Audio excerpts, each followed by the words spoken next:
ہم نے ان پر پتھروں کا مہ برسایا، سو دیکھ لو کہ گناہگاروں کا کیسا انجام ہوا۔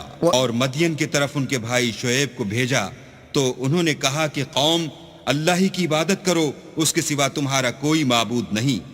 تمہارے پاس تمہارے پروردگار کی طرف سے نشانی آ چکی ہے، تو تم ماپ اور تول پوری کیا کرو، اور لوگوں کو چیزیں کم نہ دیا کرو، اور زمین میں اصلاح کے بعد خرابی نہ کرو۔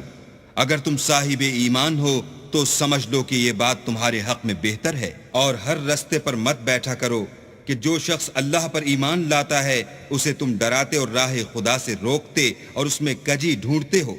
اور اس وقت کو یاد کرو جب تم تھوڑے سے تھے تو اللہ نے تم کو جماعت کثیر کر دیا، اور دیکھ لو کہ خرابی کرنے والوں کا انجام کیسا ہوا۔ اور اگر تم میں سے ایک جماعت میری رسالت پر ایمان لے آئی ہے اور ایک جماعت ایمان نہیں لائی تو صبر کیے رہو، یہاں تک کہ اللہ ہمارے تمہارے درمیان فیصلہ کر دے، اور وہ سب سے بہتر فیصلہ کرنے والا ہے۔ تو ان کی قوم میں جو لوگ سردار اور بڑے آدمی تھے وہ کہنے لگے کہ شعیب، یا تو ہم تم کو اور جو لوگ تمہارے ساتھ ایمان لائے ہیں ان کو اپنے شہر سے نکال دیں گے، یا تم ہمارے مذہب میں آ جاؤ۔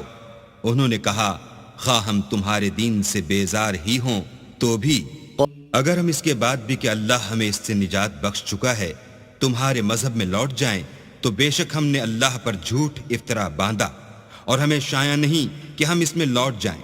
ہاں، اللہ جو ہمارا پروردگار ہے وہ چاہے تو ہم مجبور ہیں۔ ہمارے پروردگار کا علم ہر چیز پر احاطہ کیے ہوئے ہے، ہمارا اللہ ہی پر بھروسہ ہے۔ اے پروردگار، ہم میں اور ہماری قوم میں انصاف کے ساتھ فیصلہ کر دے، اور تو سب سے بہتر فیصلہ کرنے والا ہے۔ اور ان کی قوم میں سے سردار لوگ جو کافر تھے کہنے لگے کہ بھائیو، اگر تم نے شعیب کی پیروی کی تو بے شک تم خسارے میں پڑ گئے۔ تو ان کو بھونچال نے آ پکڑا اور وہ اپنے گھروں میں اوندے پڑے رہ گئے۔ یہ لوگ جنہوں نے شعیب کی تکذیب کی تھی ایسے برباد ہوئے تھے کہ گویا وہ ان میں کبھی آباد ہی نہیں ہوئے تھے۔ غرض جنہوں نے شعیب کو جھٹلایا وہ خسارے میں پڑ گئے۔ تو شعیب ان میں سے نکل آئے اور کہا کہ بھائیو، میں نے تم کو اپنے پروردگار کے پیغام پہنچا دیے ہیں اور تمہاری خیر خواہی کی تھی، تو میں کافروں پر عذاب نازل ہونے سے رنج و غم کیوں کروں؟ اور ہم نے کسی شہر میں کوئی پیغمبر نہیں بھیجا مگر وہاں کے رہنے والوں کو جو ایمان نہ لائے دکھوں اور مصیبتوں میں مبتلا کیا تاکہ وہ عاجزی اور زاری کریں۔